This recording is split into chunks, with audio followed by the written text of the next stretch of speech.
Hi అండి, అందరికీ నమస్కారం. Welcome to our channel. This is Vikram from learner zone. ఈరోజు మనం 7th క్లాస్ తెలుగులో 9వ పాఠమైనటువంటి ఏ కులం అనేటువంటి లెసన్ నేర్చుకుందామండి. దీన్ని రాసినటువంటి వారు చెరబండ రాజు. అతని పేరే మనకు బద్దం భాస్కర్ రెడ్డి అని కూడా మనము ఇంకొక పేరుతో పిలుస్తాము. కాబట్టి నేర్చుకుందామండి. ఇప్పుడు మనం చూసినట్లయితే ఇక్కడ మనకు పాఠం ఉద్దేశం ఉంది. పాఠం ఉద్దేశం తర్వాత మనం కవి పరిచయం, పాఠ్యభాగ వివరాలు, అలాగే కొన్ని వ్యాకరణ అంశాలు డిస్కస్ చేద్దాం. అంతకుముందు మనకు ఒక రిక్వెస్ట్ ఏంటిదంటే, మీరు ఖచ్చితంగా సబ్స్క్రైబ్ చేసుకోగలరు, అట్లాగే లైక్ చేయండి అండి. మీరు లైక్ అయితే ఎవరు చేస్తలేరు, మరి ఎందుకో మరి మాకు అర్థమైతలేదు. వ్యూస్ అయితే బాగా వస్తున్నాయి కానీ లైక్ అయితే చేయట్లేదు. రండి, లైక్ ఖచ్చితంగా చేయాలి, ఎందుకంటే మాకు బూస్టింగ్ అనేది అదే. మేము మంచిగా ఇంకా మంచి కంటెంట్ తోటి రావాలంటే మీ యొక్క లైకే మాకు సపోర్ట్గా ఉంటుంది. అలాగే ఎడ్యుకేషనల్ ఇన్ఫర్మేషన్కి మనకు వాట్సాప్ ఛానల్ ఉంది, దాంట్లో మీరు ఖచ్చితంగా జాయిన్ అవ్వగలరు. మీకు ఎలాంటి డౌట్స్ ఉన్నా కూడా మేము అందుబాటులో ఉన్నాం కాబట్టి రేపు మేము ఖచ్చితంగా మీకు మంచి మార్క్స్ తేవడానికి కృషి చేస్తాం. ఓకే అండి, మనం ఇప్పుడు పాఠం ఉద్దేశం చూసినట్లయితే, సమాజంలో అనేక కులాల వారు, తెగల వారు, తర్వాత వృత్తుల వారు ఉన్నారు. కొందరు స్వార్థపరుల ఆలోచన వల్ల వారు చీలిపోతున్నారు. ఏంటిదట? అనేక కులాల వారు, తెగల వారు, అలాగే వృత్తుల వారు ఉన్నారు. అవును. తర్వాత కొందరి స్వార్థపరుల ఆలోచన వల్ల వారేంటిదట? చీలిపోతున్నారు. అంటే ఏంటిది? విడిపోతున్నారు.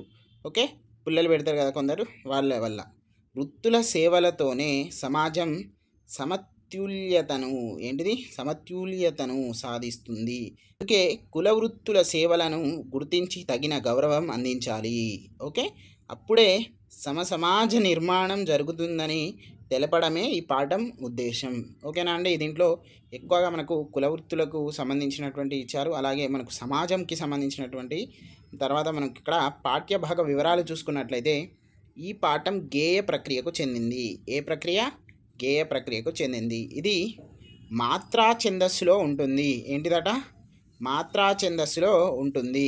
రాగయుక్తంగా పాడుకోవడానికి వీలుగా ఉంటుంది. ప్రస్తుతం పాఠ్యభాగం చెరబండరాజు రచించిన జన్మ హక్కు అనే కవితా సంపుటిలోనిది. మీ అందరికీ గమనిక అండి, నేను కావాలని ఇది ప్రీవియస్ స్టేట్లో వచ్చింది, డిఎస్సిలో వచ్చిందని నాకేం అంటే సరదా కాదు కదా అననికి. అంటే వచ్చినాయి కాబట్టి నేను అంటాను. ఎస్ఏ వాళ్ళకు దీంట్లో నుండి ప్రీవియస్గా వచ్చింది, తర్వాత ఎస్జిటి వాళ్ళకు వచ్చింది. మీరు ఒక్కసారి చెక్ చేసుకోండి, నేను చెప్పేటి అన్నీ ఏమైనా అబద్ధాలు ఉంటే. ఎస్ఏ వాళ్ళకు మనకు ఎస్జిటి వాళ్ళకు 6 సెషన్స్ అనుకోండి. ఇప్పుడు అనుకోండి అంటే దాంట్లో ఉన్నాయి అనుకోండి, ఏమున్నది 6 సెషన్స్ నడిచినాయి మీరు చూడండి. తర్వాత ఎస్ఏ వాళ్ళకి ఎన్ని సెషన్స్ నడిచినాయో దాంట్లో చూడండి. ఈ చెరబండ రాజుకు సంబంధించినటువంటి బద్దం భాస్కర్ రెడ్డి అనేటువంటి ఒక కవి గురించి ఏ కులం నుండి ఏమైనా క్వశ్చన్స్ వచ్చాయా రాలేదా? ఓకే, ప్రతిసారి దీంట్లో నుండి వచ్చినాయి దాంట్లో నుండి వచ్చినాయి అని అనిపిస్తే మీకు ఏమనిపిస్తుంది? ఇదంతా సోది చెప్తాను అని అనుకుంటారు. అనుకోలే, ఎవరైనా అనుకుంటారు, నేనైనా అట్లా అనుకుంటాను. నేను కొత్తగా వినేటోడిని. అంటే ప్రీవియస్ పేపర్ చూడనోడు ఏం చేస్తాడు? అరే వీడేదో సోదే చెప్తాను అనుకుంటాడు. చూసినోనికి ఏమనిపిస్తుంది? అరే ఇది ఆడ తగిలింది అని వాని మెదడులో తగులుతుంది. ఓకే, మనం ఇక్కడ చూసినట్లయితే మనకు కవి పరిచయం చూద్దాం. చెరబండరాజు అసలు పేరు ఏంటిది? బద్దం భాస్కర్ రెడ్డి. ఓకే, గుర్తుపెట్టుకోండి, చాలా చాలా ఇంపార్టెంట్. మేడ్చల్ జిల్లాలోని అంకుశాపురం ఇతని సొంత ఊరు. ఎక్కడాట? మేడ్చల్ జిల్లాలోని అంకుశాపురం ఇతని సొంత ఊరు. ఈయన ఉపాధ్యాయుడిగా పనిచేశాడు. 1965లో దిగంబర కవి మొదలై 1970 తర్వాత విప్లవ గేయాలు, కథలు, నవలలు రాశాడు. ఇక్కడ దిగంబర కవిని గుర్తుపెట్టుకోండి. దిగంబర కవి అని ఎవరిని అంటారు అని కూడా మనకి అడిగేటువంటి ఛాన్సెస్ ఉన్నాయి. ఓకేనా? తర్వాత రచనలు చాలా ఇంపార్టెంట్ అండి. గమ్యం, ముట్టడి, పల్లవి, ఈ మూడిట్లో ఒకటి అడిగేటువంటి ఛాన్సెస్ ఉంది కాబట్టి మనం ప్రతి ఒక్కటి కూడా నేర్చుకునేటువంటి ప్రయత్నం చేయాలి. ఓకే, మనము ఇతని కవితా సంకలనాలు అంటే ఏంటి? మనము గమ్యం, పల్లవి, ముట్టడి ఇవి కవితా సంకలనాలు. మరి కత్తిపాట అనేది పాటల సంకలనం. ఓకే, ఇట్లా గుర్తుపెట్టుకోండి. నేను మళ్ళీ ఒకసారి కవి పరిచయం చదువుతా. అంటే మనం ఇప్పుడు స్ప్లిట్ చెప్పుకుంటూ పోతున్నాం కదా. విప్లవ రచయిత సంఘం వ్యవస్థాప సభ్యుడు. తెలుగు కవిత్వంలో పదునైన వ్యక్తీకరణకు, మొక్కవోని దీక్షకు, ధిక్కార స్వరానికి ప్రతీక ఎవరు? చెరబండరాజు. ఇక్కడ ప్రవేశిక చూసినట్లయితే, మన శరీరంలోని ప్రతి అవయవానికి ప్రాధాన్యత ఉంది. ఏ అంటే ఏంటిది? మనకి ఇదేంటి? సెన్స్ ఆర్గాన్స్ అన్నట్టు. ఓకే, అంటే సెన్సార్ గన్ అన్నా మనం బాడీ పార్ట్స్ అన్నా ఏదో ఒకటి మనకు అర్థం కావడానికి నేర్చుకోవాలి మనం అంతే. దెబ్బ తగిలినా అంటే ఏ అవయవానికి దెబ్బ తగిలినా శరీరం అంతా బాధపడుతుంది కదా. అవును, ఇప్పుడు నాకు కాళ్ళకి దెబ్బలు తగిలితే నేను అంతా బాధపడతా, కన్నుకు దెబ్బలు తగిలితే బాధపడతా. కాబట్టి అవయవాలన్నీ కలిసి పనిచేసేటప్పుడే మనకు శరీరం ఆరోగ్యంగా ఉంటుంది. అదేవిధంగా కుటుంబ అభివృద్ధికి, గ్రామ అభివృద్ధికి, దేశ అభివృద్ధికి అందరూ కలిసిమెలిసి ఉండాలి. ఐక్యమత్యంతో, సంఘీభావంతో ఎవరి బాధ్యతలను వారు నిర్వర్తించాలి. అందుకే కులాలు వేరైనా, వృత్తులు వేరైనా మనదంతా ఒకే జాతి, మనమంతా భారతీయులం, ఐక్యమత్యమే మహాబలం.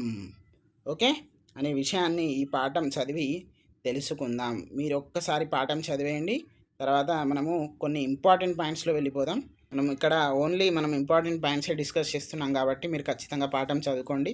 తర్వాత ఇక్కడ మనం అర్థాలు చూస్తున్నట్లయితే క్షీణించింది అంటే ఏంటిది, పాడైంది, నశించింది. తర్వాత కొలిమి అంటే ఏంటిదంటే కమ్మరి వారు ఇనుమును కాల్చే స్థలం ఉంటుంది కదా, ఆ జాగను కొలిమి అంటాము. ఇక్కడ మనకు 7వ పాఠమైనటువంటి శిల్పి ఉంది కదా, దాంట్లో ఒక మిస్టేక్ అయిందండి. అది మా యొక్క తప్పే, మేమే ఒప్పుకుంటున్నాము. అది ఒక అర్థం పోయి ఇంకో అర్థం చెప్పడం జరిగింది. హరిత్తు అంటే సింహం అనే అర్థం. ఒక్కసారి మీరు కరెక్షన్ చేసుకోండి, మనం వీడియోని మళ్ళీ మార్చలేము కదండి కాబట్టి. ఓకే, ఇక్కడ మనకు గీతల వలె అంటే ఏంటి, వరుసలు లేదా కొండ్రలు అంటే ఏంటిది, దున్నిన సాలు. డొక్క అంటే కడుపు. కబుర్లు అంటే మాటలు, ముచ్చట్లు. కూడు అంటే ఏంటిది, బువ్వ, తిండి, ఆహారం, ఏదైనా మనం కరెక్ట్ ఆన్సర్. ఇవి ఎక్స్ట్రా పాయింట్స్ అండి. ఇవి ఎక్స్ట్రా అంటే ఎక్కడి నుండి తీసుకున్నామంటే మీకు చూపెడతాం, అవి ఎక్కడి నుండి తీసుకున్నామో చూపెడతాం. కాబట్టి మేము మీకు ఎక్స్ట్రా పాయింట్స్ ఎంత అద్భుతంగా చెప్తున్నామో వినండి. మా యొక్క మిస్టేక్స్ని మీరు అంటే దాన్ని తప్పును పట్టుకుంటారు కానీ ఒప్పును పట్టుకుంటలేం. మేము 1% మిస్టేక్ చేస్తున్నాం, 99% మంచిగా చేస్తున్నాం, కానీ ఇది పోతుంది, ఇదే మీకు కనబడుతుంది. ఓకే, కాబట్టి అలాంటి ఆ దృష్టితో ఉండకండి. ఓకే, ఇక్కడ ప్రకృతి వికృతులు చూసినట్లయితే మనకు పశువు, పసరం, రథం, అరథం, ఇది మనకు బుక్లోనే ఇవ్వడం జరిగింది. ఇది మీకు కొంచెం ఎక్స్ట్రాగా తీసుకురావడం జరిగింది. అది మీ ఇష్టం, చదువుకుంటే చదువుకోండి, లేకపోతే లేదు. ఇక్కడ మనము కొన్ని సందులు చూద్దాం. ఇక్కడ చూసినట్లయితే భాషణ గురించి తెలుసుకుందాం. ఓకే, మనకు మీరు ఇప్పుడు నేను ఎక్స్ట్రా అన్నాను కదండి అర్థాలు, అవి ఇవే కొండ్రలు, కబుర్లు, అంది. దీంట్లో నుండి కూడా అర్థాలు మేము ఎట్లా తీసుకున్నాం అనేది చూడండి మీరు. ఇది మనము నార్మల్గా మీకు ఎలా ఇదేంటిది కలిపి రాసి దీని సంధి ఇత్వన చెప్పేస్తే అయిపోతుంది కదా. మాకెందుకు అంతా మేము తీసుకుంటున్నామంటే అరే బిట్టు పోవద్దు, అరే మంచి చేయాలి, చేసేదేదో పూర్తిగా చేద్దాం అనేటువంటి ఉద్దేశం అంతే. ఇక్కడ కింద పదాలను విడదీయండి, సందుల పేర్లు రాయండి అట. ఎవరితడు, ఎవరు ప్లస్ ఇతడు. ఇక్కడ ఏమొచ్చింది, ఊ అంటే ఏంటిది, ఉత్వ సంధి. ఇక్కడ డొక్కలేండి ఏంటిది, ఇక్కడ డొక్క ఉంది కదా, మేము అక్కడ తీసుకున్నాం. ఓకే, గుర్తుపెట్టుకోండి. కడుపు డొక్కకు, డొక్కలేండి, డొక్కలు ప్లస్ ఏంటిది, ఎండి. అర్థమైందా, డొక్కలు ప్లస్ ఎండి ఏంటిది, ఉత్వ సంధి. బుట్టలల్లి, బుట్టలు ప్లస్ అల్లి, ఊ వచ్చింది కదా, ఉత్వ సంధి. గుడ్డలు ఏంటిది, గుడ్డలుతికి, గుడ్డలు ప్లస్ ఉతికి, ఉత్వ సంధి. ఊకు ఊపరమైన కూడా ఉత్వ సంధి వస్తుంది. రాముడు ఎప్పుడు, రాముడు ప్లస్ ఎప్పుడు. ఓకే, రాముడు ఊ. నెక్స్ట్ ఇక్కడ మనము విడదీసినవి కలపాలట. ఇప్పుడు వెలుగును ఇచ్చాను ఏంటిది, వెలుగును ప్లస్ ఇచ్చాను ఏంటిది, ఇది ఉత్వ సంధి, ఊ వచ్చింది కదా ఇక్కడ. నెక్స్ట్ కులాలు ప్లస్ అని, కులాలని, ఇది కూడా ఉత్వ సంధి. ఓకే, కూటికి ప్లస్ ఎంత, ఇక్కడ ఏంటిది, ఈ వచ్చింది కూటికి, ఏంటిది ఇది, కూటికెంత, ఇదేంటిది ఉత్వ సంధి. కాబట్టి ఇట్లా నేర్చుకోండి. మీకు హోంవర్క్ వచ్చేసి ఈ 3 మీరే చేసుకోండి. నేను ఎందుకు అరే మేము చేసుకునేటోళ్ళం అయితే నీ క్లాస్ ఎందుకు వినురా భయ్య అని మీకు అనిపించచ్చు, కానీ ఇక ఆ మాత్రం చేసుకోకపోతే మనకు రేపు పేపర్లు ఏం చేస్తాం మనం. ఓకేనా, నెక్స్ట్ కింది పట్టిక ఆధారంగా సరైన ప్రత్యయాలతోటి ఖాళీలు పూరించండి. ఇక్కడ ఇచ్చారు, అవేంటియో కూడా కింద ఇవ్వడం జరిగింది. అది మనం ఒక్కసారి పూరిస్తే అయిపోతుంది. ఓకే, అనగనగా ఒక రాజ్యము, ఆ రాజ్యములో ఓకే ప్రజలకు కులాలు మతాలు లేవు, వారంతా ఒకరికి ఒకరు త్యాగాలు చేసుకుంటారు, వారి కంటే మంచివారు ఏంటిది ప్రపంచంలో ప్రపంచంలో ఎవరు లేరు. అన్నదానం ఏంటిదట? అన్నదానంతో పుణ్యం వస్తుందని ఆ ఊరు రాజు ఏంటిది? ఆ ఊరు రాజు చేత అన్నదానం చేయబడింది. కానీ ఆ అన్నదానానికి ఏంటిది?